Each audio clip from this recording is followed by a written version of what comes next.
Hola, hola, Dios les bendiga, un fuerte abrazo lleno de amor para todos y cada uno de ustedes. Bienvenidos a esta tertulia de amigos. En este momento vamos a tocar un tema muy interesante junto con José Luis Sanz. José Luis, bienvenido y gracias por estar con nosotros. Gracias por la invitación. Bueno, mis amigos, la tertulia de hoy entre José Luis y yo vamos a desarrollarla haciendo un paralelo de la vida de Elías junto con la viuda de Sarepta, ese episodio que hay en la palabra de Dios en Primera de Reyes, en primer libro de Reyes, y vamos a hacer un paralelo acerca de nuestra misión como cristianos aquí en el mundo actualmente. Y es para eso que estamos aquí nosotros, para poder charlar, hablar, reflexionar y tertuliar acerca de lo que nos toca a nosotros como hombres y mujeres que pertenecemos al cuerpo de Cristo y cuál es la labor. Y ese paralelo lo vamos a hacer con ese texto bíblico de 1 Reyes, capítulo 17, del 7 al 24. Pero voy a hacer unas preguntas antes de todo. ¿Será que nuestro propósito se agota en la realización personal? ¿Nuestro propósito es cumplir nuestras metas personales en este mundo? ¿Nuestro propósito es hacer la carrera universitaria, tener una familia, criar a nuestros hijos? ¿O habrá algo más? Así que esta escritura nos va a mostrar y nos va a dar luz acerca de nuestra labor como cristianos, que va mucho más allá de lo que nosotros creemos que es nuestro propósito aquí en la tierra como hijos de Dios. Así que vamos a empezar con unos textos bíblicos de lo que estábamos hablando de Elías y la viuda.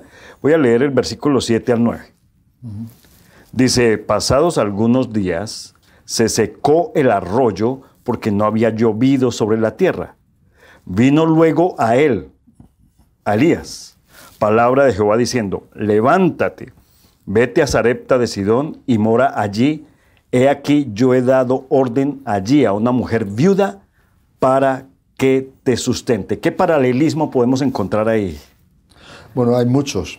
El primero, encontramos que Elías es llamado a visitar una tierra que no era la tierra que formaba parte de la herencia que Dios dio a través de la promesa a Abraham. Era una tierra totalmente pagana. Y es más, era conflictiva, era bastante, digamos, contraria al pueblo de Dios, porque reinaba el padre de Jezabel. Y Jezabel podemos leerlo en la historia del Antiguo Testamento, en esa misma historia de Elías, cómo estaba en contra del pueblo de Dios. Una de las cosas que tenemos que entender es que la Iglesia, los hijos de Dios, cuando damos la vida a Dios y nos entregamos a Él y aceptamos su señorío sobre nuestras vidas, somos llamados a ir al mundo, a contactar con el mundo, a ponernos dentro de ese mundo con un solo fin: llevar un mensaje que el mundo necesita. Crea o no crea, pero necesita ese mensaje. Y Elías fue a una tierra que no era la suya. Elías fue a una tierra que era contraria. Y el mundo que tenemos es un mundo que no es precisamente favorable a las cosas de Dios. Ahora recientemente se celebró la Semana Santa en España. Y desde hace unos años yo le comentaba a mi esposa el índice de visitas que tiene la Semana Santa, de la idolatría, que hace unos años no existía tanto. Se había quedado en un valle y ahora estaba subiendo. ¿Por qué? Porque la idolatría y el paganismo van muy ligadas con el hedonismo.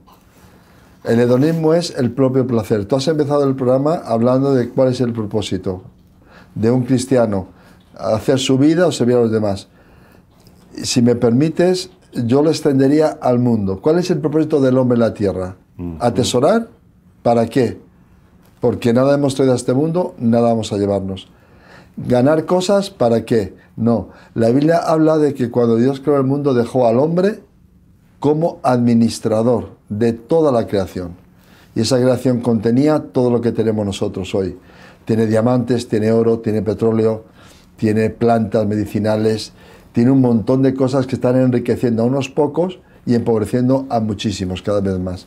No estamos en el mundo nada más que para administrar y servir a otros, repartir lo que Dios nos ha dado, lo que hemos recibido de Él y poderlo llevar. Y eso trasciende también al plano espiritual, llevar una palabra de vida, como la que Dios dio en un momento de crisis a Elías. Elías llevó esa palabra en un momento de crisis, una crisis seria, una crisis de alimentación, una crisis de sequía. En España estamos teniendo discusiones, las autonomías y el gobierno, por el tema del agua. El agua se le llama ahora el oro líquido también. Ya no es el aceite, ahora es el agua. O sea que el trasfondo que tiene Elías creo que es el mismo trasfondo que tenemos hoy. Así es, y le dice el Señor, levántate a Elías. Lo motiva a ir. Esto hay mucha similitud con algunos otros hombres de fe también que vemos en la palabra de Dios, ¿verdad? Donde el Señor le da orden a algunos, por ejemplo con Jonás, por ejemplo a Cornelio, a Felipe con el eunuco. Entonces es como un llamado hacia nosotros para que vayamos de una vez por todas al mundo, más o menos. No, es que es así. Cuando tú dices a alguien levántate, es porque tiene una actitud de estar tumbado o sentado. A nadie se le dice levántate si va andando. A nadie se le dice levántate si está en pie. No, se le dice a la persona que está tumbada, sentada, o porque molesta y tiene que ceder el sitio antes a alguien, o porque tiene que hacer una labor y no la hace. Dicen normalmente que las palabras más creíbles de las personas suelen ser las de los moribundos cuando están muriendo, porque dicen la verdad, saben que se van y dicen las cosas más importantes y las verdades más grandes. De hecho, por ejemplo, Onassis, mientras estaba en la clínica allí en París y moría, veía y oía la discusión de su hija con su esposa sobre la herencia y dijo algo importante. Les mandó salir de la habitación para que él pudiera morir en paz solo, pero morir en paz.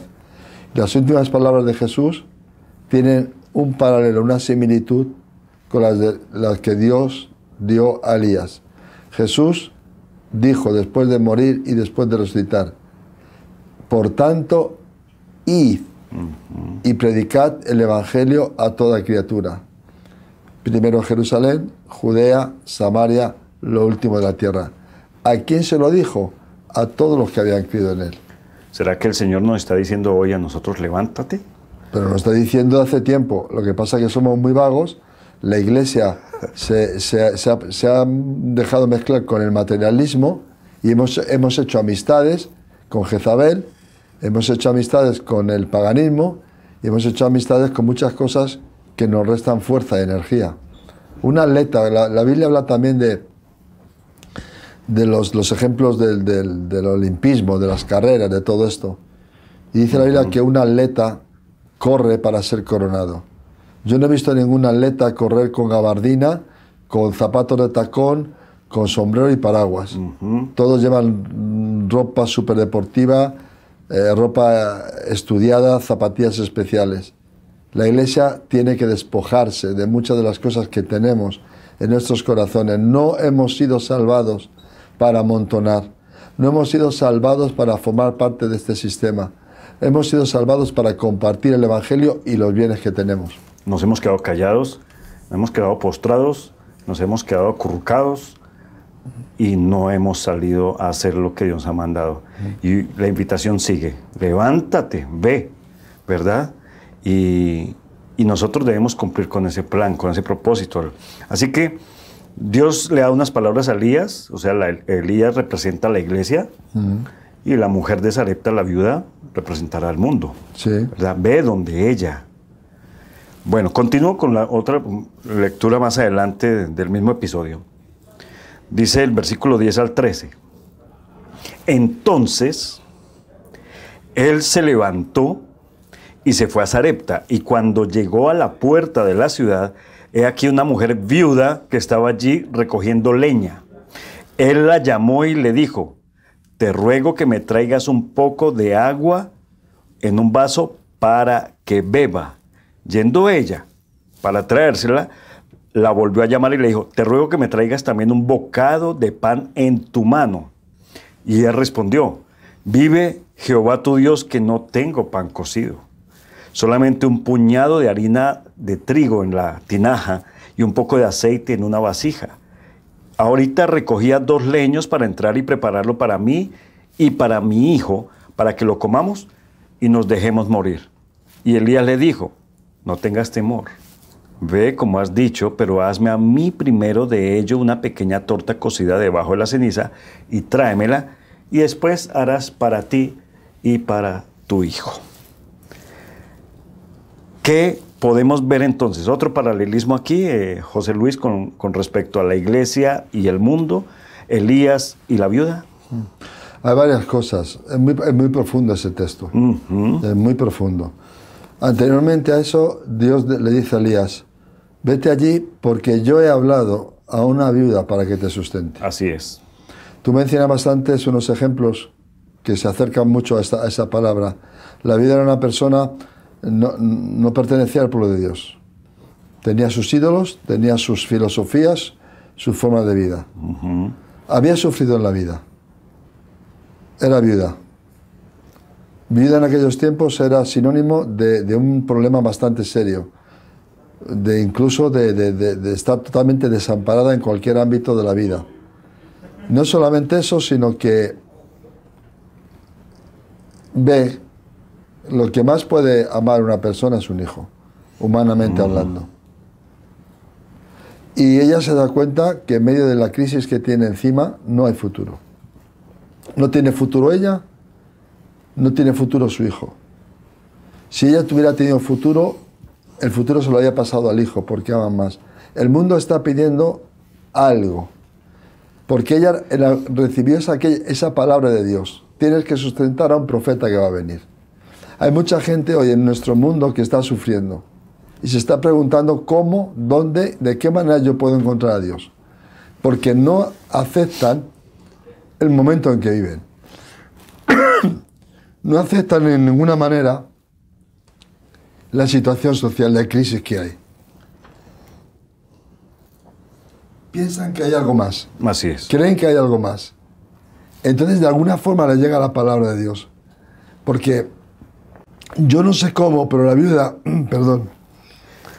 O sea, estamos diciendo que el mundo ahorita está en demasiada necesidad. Tal vez por lo que estamos en los últimos tiempos, el mundo en este momento es cuando más necesidad tiene y va próximo a la muerte. Y como lo decía aquí la viuda, comer, mi hijo y yo, y nos morimos.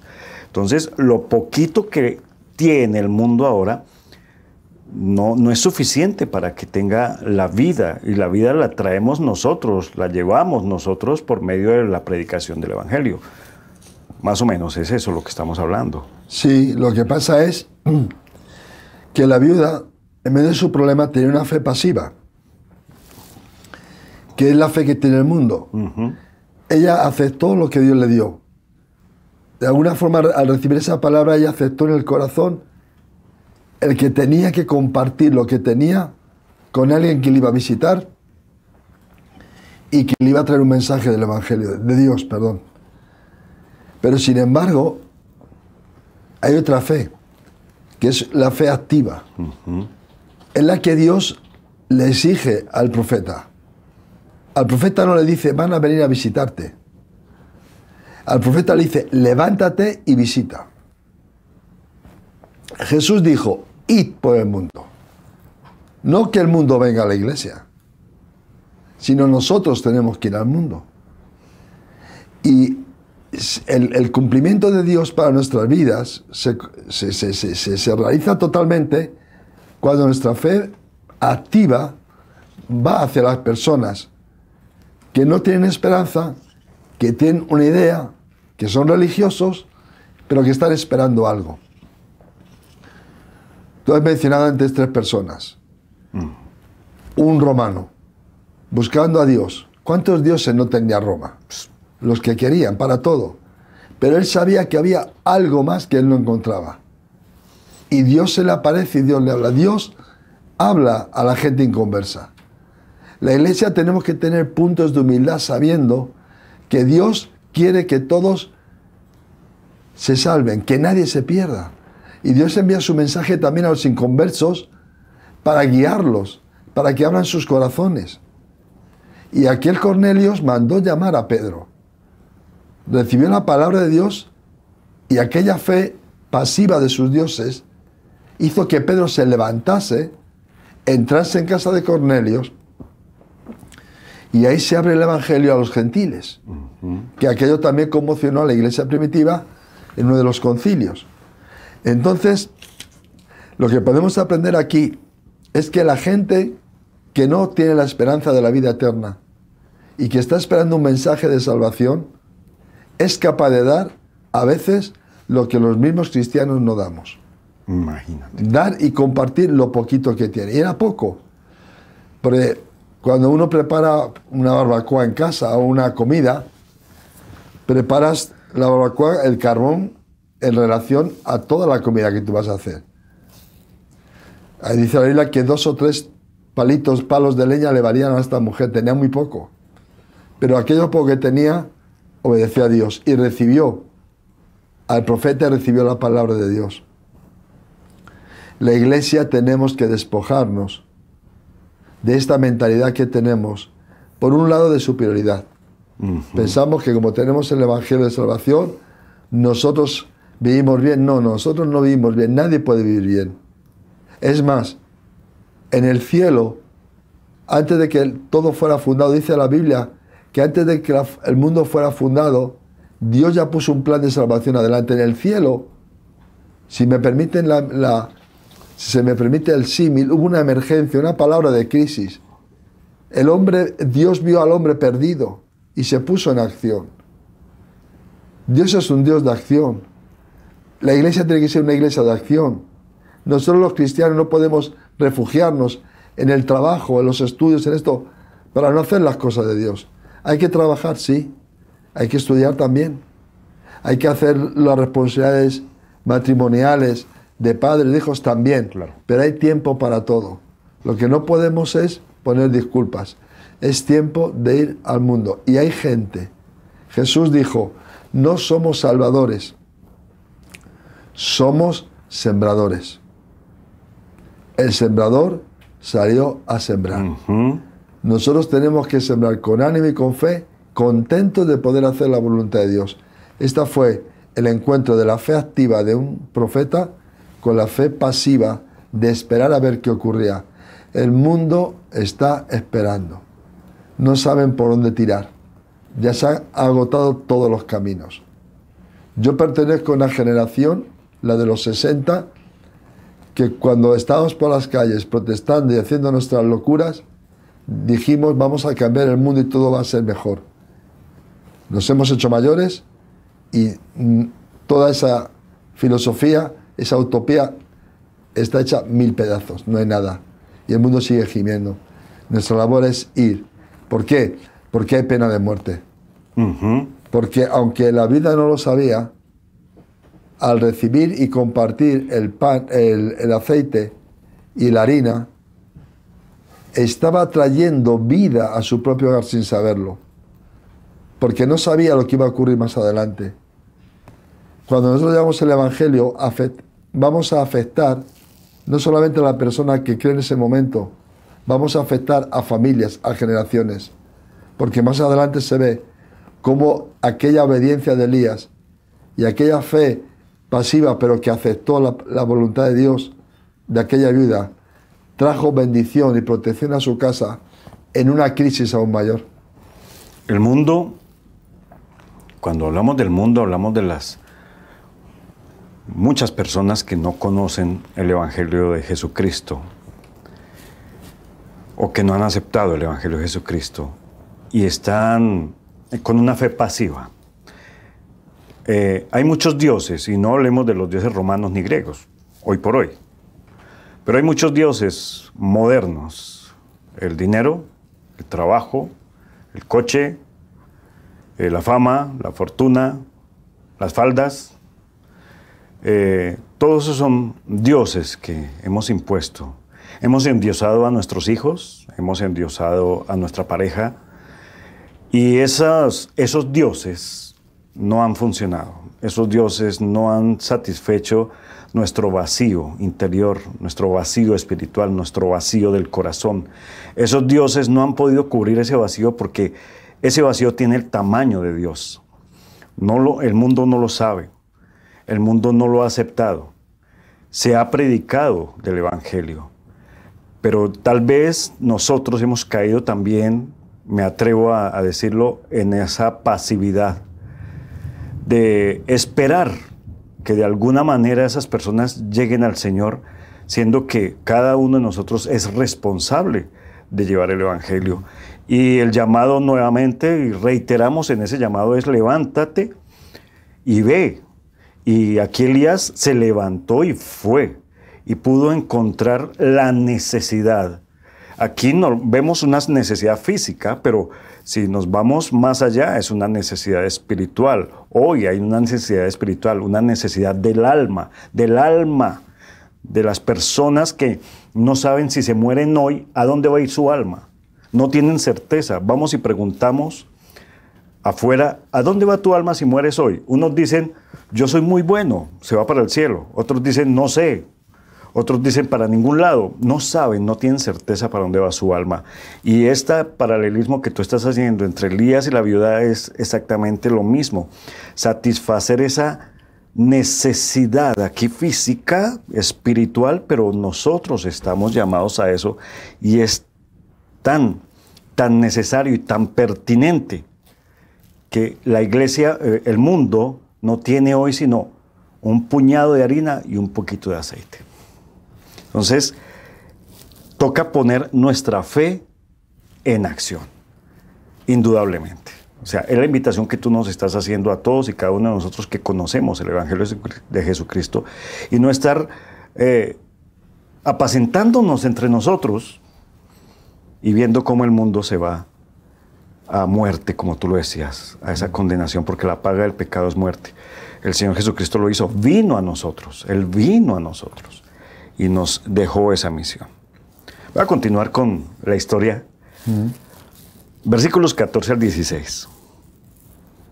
Porque Jehová Dios de Israel ha dicho así: la harina de la tinaja no escaseará, ni el aceite de la vasija disminuirá, hasta el día en que Jehová haga llover sobre la faz de la tierra.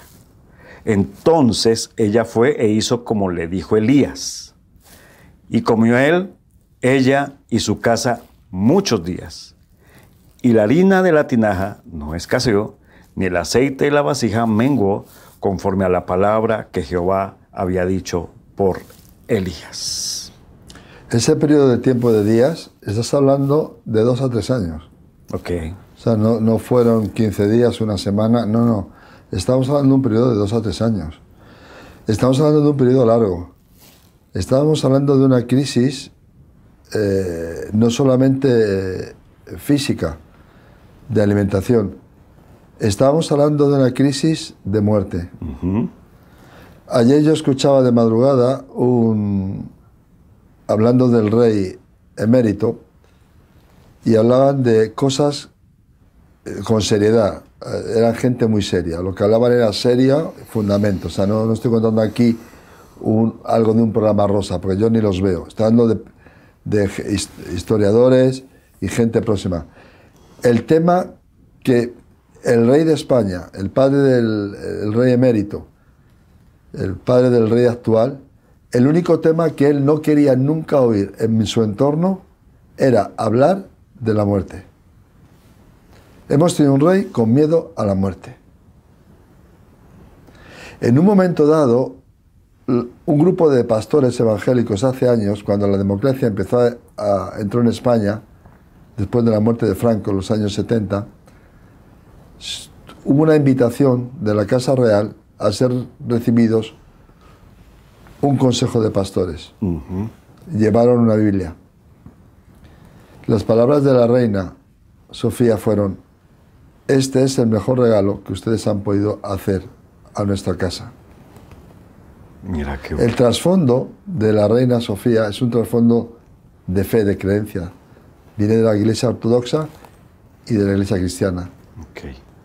Entonces, la mujer tenía una crisis, no le importaba tanto ya la cantidad de aceite o la cantidad de harina que había. El mundo, cuando está mirando, no está mirando las cantidades en sí, sino que está mirando a ver si eso dura. Porque estamos en un mundo que no dura nada. Hay 40.000 fotos de parejas tirándose arroz, casándose en la isla de Bali, de viaje de novios en 7 países, Cancún, China, todo eso. Y a los 7, 8 meses, X tiempo, todo eso se ha roto.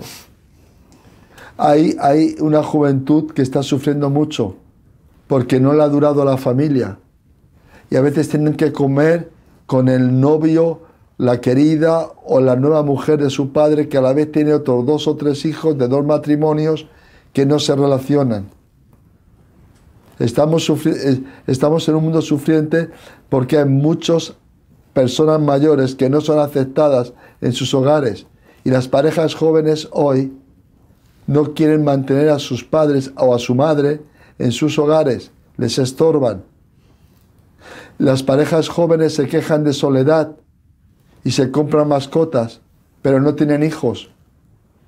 Hay una crisis de continuidad.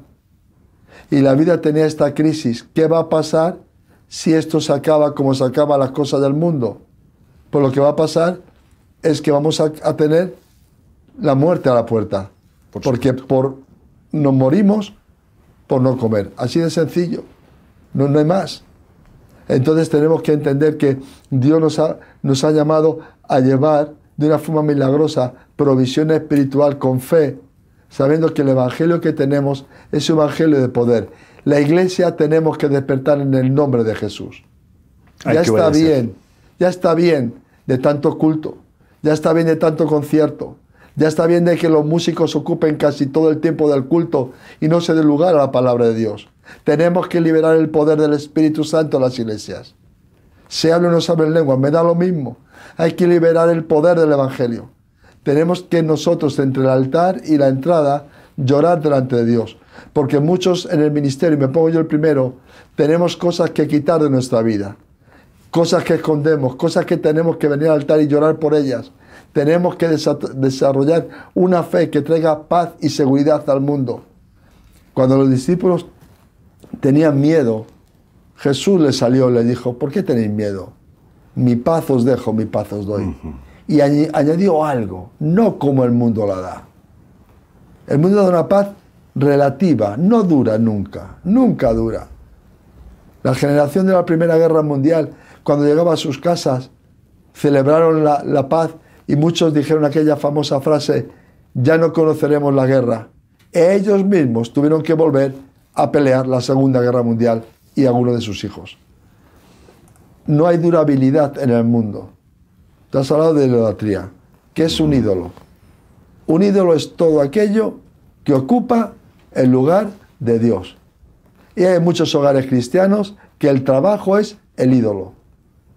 Hay muchos hogares cristianos que el bienestar personal y el dinero es el ídolo. Hay muchos ministerios que el ídolo es la posición y el reconocimiento eclesiástico. Que ídolo es que yo, como pastor, estoy llamado a que me reciban, a que me den, pero yo no soy capaz de arrodillarme y lavar los pies de un hermano. Eso es idolatría. Y todo lo que es idolatría va en contra de Dios. Bueno, hay urgencia. Mucha. Hay urgencia, estamos en cuidado. Bueno, llevamos a cuidados intensivos. Hay urgencia de predicar el evangelio. Es que, sí, tú lo has dicho, nos hemos enclaustrado a nuestros propios cultos. Obvio, no es malo porque es culto al Señor, ¿sí?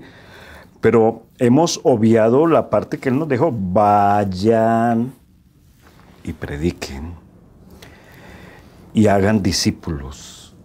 Hay una urgencia. Estamos desobedeciendo. ¿Qué hubiera pasado si Elías no hubiera obedecido? Si Elías no hubiera desobedecido... Si hubiera desobedecido. Si hubiera desobedecido... Sí. Elías no hubiera ido a aquel lugar, Ajá. él viviría una vida más tranquila, pero sería responsable de la muerte de una mujer y su hijo. Venga. Porque cuando Elías llega a la casa, la mujer está preparando la última comida antes de morir. Esto es muy serio. Enterrar un hijo es la situación más dura que podemos tener los padres. Y lo sé por propia experiencia. Vale. Cuando una mujer viuda ha llorado por un marido y ve que es la última vez que va a comer con su hijo y que en pocas horas él y ella van a morir, eso es una gran tragedia. El responsable de que aquella casa tuviera la vida y la salvación no era Dios, porque Dios había hablado. No le achaquemos a Dios las responsabilidades que no tiene. La responsabilidad, Cristo murió en la cruz, Él hizo toda la obra. Por eso dijo Jesús, por tanto, porque yo he muerto, porque ya hay resurrección, porque ya he roto el poder de las tinieblas, porque el pecado puede ser lavado por mi sangre, porque aquel que pide se le dará. Por tanto, porque yo he hecho toda la obra perfecta y es consumada, id vosotros ahora. Ahora es nuestro tiempo. Y no podemos decir, es que yo no tengo palabra, es que yo no sé. No, porque hay un ejemplo muy fuerte en la Biblia. En el Evangelio hay un ejemplo muy potente de cómo Jesús mandó evangelizar a alguien que no conocía nada. Y además era una persona extraña. Jesús fue una vez a Gádara, al otro lado del mar de Galilea. Y cuando aquel endemoniado fue liberado por el poder de Jesús, cuando aquel endemoniado se encontró en sus cabales y encontró la liberación que andaba buscando, él deseaba continuidad de esa vida. Y le dice a Jesús, yo quiero también formar parte de tus discípulos. ¿Y Jesús qué le dice? No, quédate aquí y di lo que el Señor ha hecho contigo. Todos los cristianos, si hemos nacido de nuevo, ese es nuestro mensaje. La experiencia personal, el testimonio personal, el decir lo que Dios ha hecho conmigo. O sea, no hay ningún cristiano que haya nacido de nuevo que pueda escudarse en la apariencia, decir, no, yo es que no sé predicar, es que yo no soy pastor, no. Esto no, Jesús no dijo vayan los pastores, los evangelistas. No, esto es el cuerpo de Cristo tiene que ir. Y todos tenemos una palabra de vida para la gente, nuestro testimonio. Es que la provisión hoy ya está. La provisión ya está, que es el sacrificio de Jesucristo y su resurrección. La provisión ya está. El poder, la unción también ya está. El poder del Espíritu Santo. Y vendrá sobre ustedes el Espíritu Santo y tendrán denuedo para predicar. O sea, ¿tienen problema para predicar? Pues ahí está el Espíritu Santo que Él les va a ayudar y va a llenar sus labios. O sea, no hay excusa para desobedecer. Y tú lo dijiste, si Elías no hubiera obedecido, responsable, muy cómodo estaría. La iglesia es responsable de mucha gente. Que si no se le predica, que si no se arrepiente. Hombre, voy a contar un testimonio muy duro, para vergüenza mía. Dale. Yo he servido al Señor en el País Vasco 11 años, en los peores momentos. Llegué al País Vasco meses antes de la muerte de Franco. Viví en el País Vasco la muerte del caudillo, de Franco, viví los años de transición, viví el resurgir de ETA. Yo un día estaba en un negocio en el pueblo de Santurce, donde abrimos la primera iglesia, por la gracia de Dios, y Dios me habló y me dijo que diera testimonio al hombre, al dueño del negocio, que era un vasco. Había 2 o 3 más y estaban en un plan muy duro, hablando cosas muy fuertes. Y yo sentí fuerte el hablar a ese hombre. Y no le hablé por temor y cobardía. Ya. Me fui de allí y me fui autoengañando en el coche diciendo, yo lo haré otro día. No hubo otro día. A los días ese hombre fue asesinado a tiros por ETA militar. No quiero que nadie tenga esa experiencia. No, es que no. Lloré, y aún ahora me emociono. Por supuesto. Lloré porque no sabía dónde meterme. Y clamé a Dios que me ayudara a llevar eso. Y solamente encontré la respuesta de la cruz pidiendo perdón por ese pecado. No quiero volver a pasar por ahí. La iglesia de hoy tiene que despertar. Si un cristiano hoy no es capaz de mirar hacia atrás y ver que cada día ha leído la Biblia, ha orado o ha hablado a alguien del Señor, ese cristiano no está cumpliendo la palabra de Dios. Y hay una palabra en el Antiguo Testamento que Dios dice a su pueblo: sois responsables. Y pone un ejemplo. Si uno que vigila una ciudad ve venir al enemigo y por negligencia no avisa del peligro y la ciudad es tomada y saqueada, el responsable de ese saqueo y de esas muertes es el que viéndolo no avisó. Pero si el que vigila la ciudad, el que atalaya la ciudad, ve venir al enemigo y avisa y da la alarma y el pueblo se prepara y el enemigo no puede entrar, pero si alguien no hace caso aún después de eso, él no es responsable de esa sangre porque ya avisó. Jesucristo dijo a los discípulos: me seréis testigos. No habló de predicar, habló de dar testimonio. Un testigo no predica, un testigo testifica lo que ha visto, lo que ha vivido. Y una figura, una fotografía, si se me permite la expresión, clarísima y tremendamente poderosa es cuando los judíos querían pillar en renuncio y de mala manera a una familia que teniendo un hijo ciego el Señor lo sanó. Y tanto se hartó ya el ciego de que le mareasen que dijo: mirad, dejadme en paz. Una cosa sé, que yo era ciego y ahora veo. Este es el testimonio. Y ahí se rompió todo. ¿Cómo me puede decir a mí alguien? ¿Me puede discutir la teología? ¿Me puede discutir lo que él quiera teológicamente de la Biblia o la liturgia? Pero lo que nadie me puede discutir es que Cristo ha salvado mi alma. Eso es indiscutible. ¿Lo podrán aceptar o no? ¿Reírse o no? ¿Quererlo o decir? Algunos me han dicho: envidio la fe tuya porque a mí me gustaría también. Eso es a lo que somos llamados la iglesia. Hoy todo el pueblo de Dios tiene que levantarse y dar testimonio de lo que Dios ha hecho en su vida. El problema es que hay mucha iglesia tan dormida que Dios no hace nada. ¿Qué se puede hacer con un dormido? Nada, en absoluto. Es una molestia porque hasta ronca. Hay una iglesia muy roncona que tiene solamente una filosofía, un sonido, el del sueño. Todo el día roncando. Y la gente se muere. Y eso no evangeliza. Levántate, despiértate. Es que no sé predicar. No, si no tienes que predicar. Dios, Jesús dijo: seréis testigos. ¿De qué? ¿Qué ha hecho el Señor en tu vida? Díselo al vecino. Díselo a otro. Díselo a alguien. Dios te lo va a poner en el camino. Es así. Es que el evangelio es tan sencillo, José Luis. No lo compliquemos. Lo complicamos. Porque queremos complicarlo. ¿Qué es más fácil?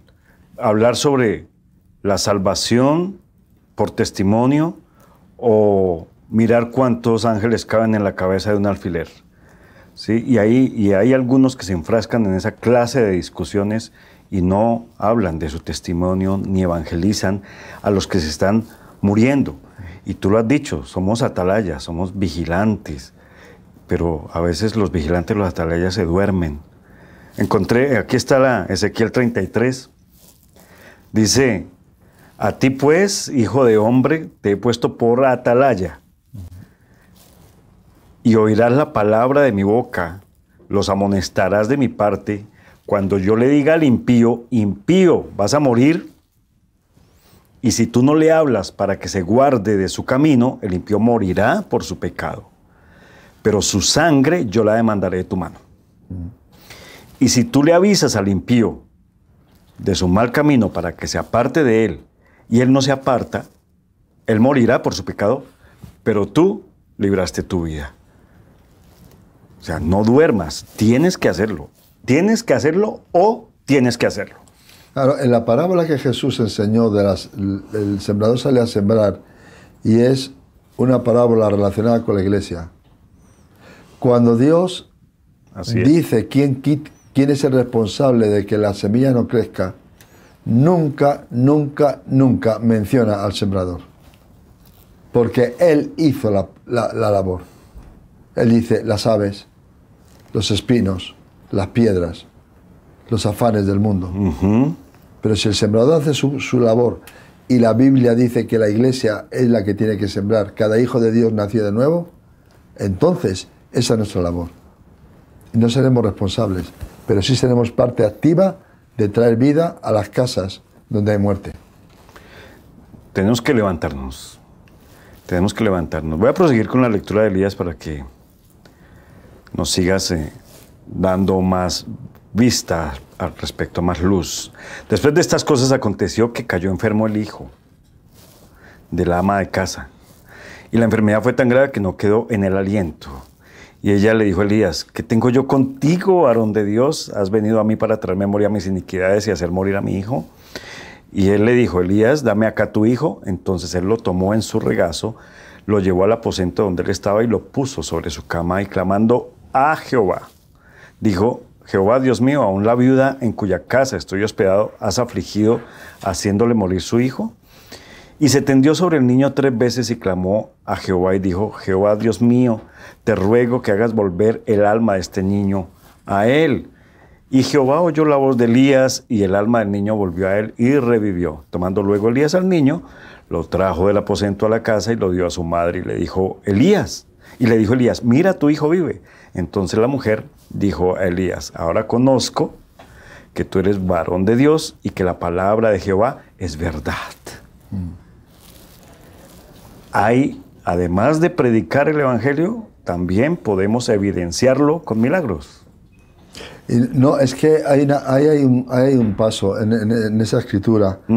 El paso es de que la obra de Dios no es una obra solo de provisión. Es una obra de poder y de milagros. Amén. Porque Cristo, cuando habló de la Gran Comisión, lo que llamamos la Gran Comisión, habló de la salvación y la provisión de Dios. El Señor dijo a los discípulos: salid y predicad el Evangelio. Una vez que vinieron de predicar el Evangelio y venían contentos, Jesús les preguntó: ¿os ha faltado algo? No. Tuvieron comida, tuvieron vestido, pero hay que dar un paso más adelante. La iglesia de hoy estamos llamados a empezar a clamar y a levantar intercesión y oración para que Dios rompa las bóvedas de bronce que hay sobre España, para que empiecen a ocurrir milagros. Los milagros no vienen si la iglesia no está en una fe activa, una fe viva que crea, y los milagros no vienen si no hay una crisis. Yo escucho mucho en muchos pueblos de Dios hoy la primera parte de esta historia de la viuda. Ay, hermano, qué bien el Señor, qué bueno ha sido que me ha dado una casa. Ay, que el Señor me ha dado un buen trabajo. Ay, que el Señor, sí, me ha dado aceite, me ha dado pan, me ha dado harina, me ha dado aceite, me ha dado pan. De eso tenemos, gloria a Dios. Sí, pero ¿qué pasa? Hay que ir un paso más. ¿Y qué ocurre? Que cuando tenemos el aceite, tenemos la harina ya y no falta, de repente viene una crisis. Y hay que decir: ay, ¿qué me está pasando ahora? ¿Qué ocurre en mi entorno ahora? Que de repente lo que yo más quería se me está yendo. ¿Qué es lo que más se ama en una familia? Al hijo. Una viuda que estaba saliendo de ver morir a su hijo y morirse ella, de repente se levanta una mañana y su hijo ha muerto. Eso es muy duro. El mundo está llorando. Hay gente hoy que está enterrando personas en los cementerios de España que se preguntan: ¿qué ha pasado? ¿Qué ha ocurrido? ¿Cómo ha podido pasar esto? Y necesitan el poder de Dios. Hay gente que está muy atada a las noches donde recurre a las mentiras de los programas de televisión y de radio, donde la brujería, la hechicería, les está sacando el dinero y los demonios los están engañando. Las calles en la noche de las grandes ciudades son muchos lugares donde la gente está llorando y clamando porque se le están muriendo las cosas. Se está muriendo la paz, se está muriendo el amor, se está muriendo el compañerismo, se está muriendo el amor fraternal, se está muriendo el amor de los padres a los hijos, se está muriendo la iglesia, porque la iglesia está muy tiempo dormitando. La iglesia no tenemos que tener temor ante lo que viene delante, porque escrito está en la Biblia: si Dios es con nosotros, ¿quién contra nosotros? Amén. Y San Pablo va más lejos y dice: ¿quién nos podrá separar del amor de Dios? Y habla de las crisis: hambre, dolor, guerra, sufrimiento, todas las crisis que tenga. Pero la iglesia de hoy tenemos que despertar y clamar para que empiecen a ocurrir milagros. Milagros de sanidad. No estoy hablando de muchas campañas o a veces que se esfuerzan las cosas e incluso hasta no son verdad. Estoy hablando de que Dios desate su poder milagroso para liberar al oprimido, para sanar al enfermo, para derramar el Espíritu Santo, para traer paz al corazón que está sufriendo. Que la visitación de Dios venga a los hogares donde acaban de enterrar a alguien, donde la gente que no tiene esperanza pueda encontrar un poder liberador que le empuje a la vida eterna y tengan la seguridad de la salvación. Eso es, hay otro paso más adelante. En este mundo de crisis no veamos el aceite, no miremos la harina, miremos al cielo y digamos: Señor, úsame para que tú derrames tu gloria y tu poder. Muchos de la iglesia primitiva pensaban que ellos eran la exclusiva del Evangelio. Y sin embargo había otros por ahí predicando. Dice: no, hay otros que también están predicando, se lo impedimos. ¿Pero cómo se lo vais a impedir? Lo hacen en mi nombre, lo hacen... No, hay mucho pueblo. Entonces despertémonos, levantémonos, porque las crisis del mundo no se acaban con un momento. El mundo está abocado a grandes crisis. Jesús dijo que las crisis del mundo serían como el parto de la mujer. El parto viene porque hay algo que va a salir. Hay una segunda venida del Señor. Y la iglesia que esté dormida, la iglesia que esté enredada en los negocios del mundo, que esté mezclada con pecados ocultos, o que no quiera obedecer el llamamiento de Dios y se esconda en sus necesidades, es una iglesia que pertenece a las vírgenes que no tienen aceite y que se van a quedar el día que el Señor venga. Pero el dolor de eso que viene, el parto siempre viene con dos cosas: dolores. Y ese dolor tiene una característica: cada vez es más fuerte, cada vez es más seguido. Y si hoy Dios nos dará gracia para confrontar un problema, tenemos que seguir peleando la batalla de la fe, porque los problemas que vengan serán más fuertes. Pero la Biblia dice que donde abunde la maldad, sobreabundará la gracia. Dios siempre es más grande que nuestro problema. Tremendo. Hay una palabra muy fuerte para una iglesia en Apocalipsis, para la iglesia de la Odisea. Y yo creo que es pertinente esa palabra en estos tiempos también. Yo conozco tus obras, que ni eres frío ni caliente. Por cuanto ni eres frío ni caliente, sino tibio, te vomitaré de mi boca. Una iglesia tibia le produce asco a Dios. Una iglesia, pues le está hablando eso a una iglesia, no le está hablando a la gente del mundo ni al pecado siquiera, le está hablando a una iglesia. Una iglesia tibia le está produciendo, que no toma decisiones, se van a salvar o se van a condenar, decídanse si se salvan o se condenan, pero un pie aquí, un pie allá, y mire la gente afuera perdiéndose porque ustedes están brincando entre lo frío y lo caliente y son tibios. Y eso me produce asco, porque yo los llamé a ustedes a algo, ¿sí? Ustedes creen que lo tienen todo, pero no es así. Ustedes son unos pobres, miserables, ciegos, desnudos. Así que les aconsejo que se vistan de lino fino y se laven con colirio sus ojos. Aquí yo estoy a la puerta y llamo. Es decir, nos estás golpeando la puerta a nosotros, a la iglesia. ¡Ey! Levántate.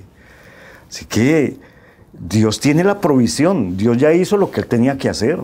Ajá.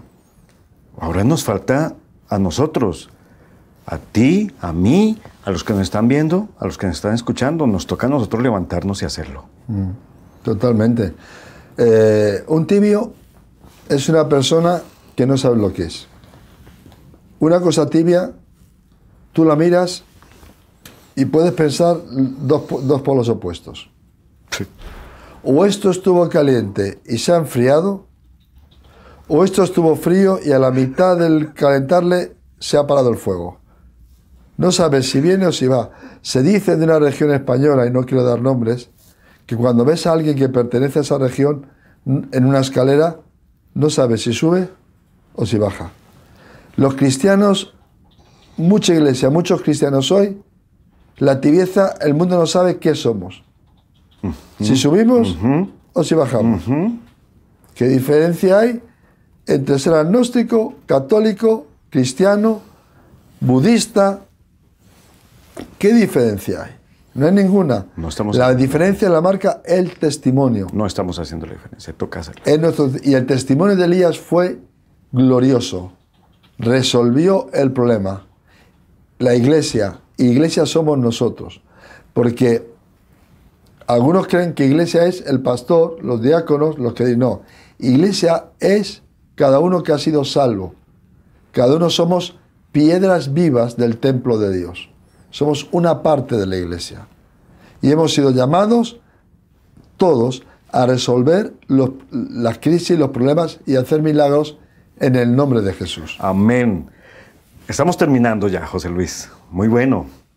Es un llamado de atención para la iglesia. Es un llamado de atención para la iglesia. Y quiero atreverme a decir algo que sonará muy fuerte, pero yo creo que el Espíritu Santo, Dios no debe estar, comillas, perdiendo el tiempo con nosotros, exhortándonos, llamándonos la atención.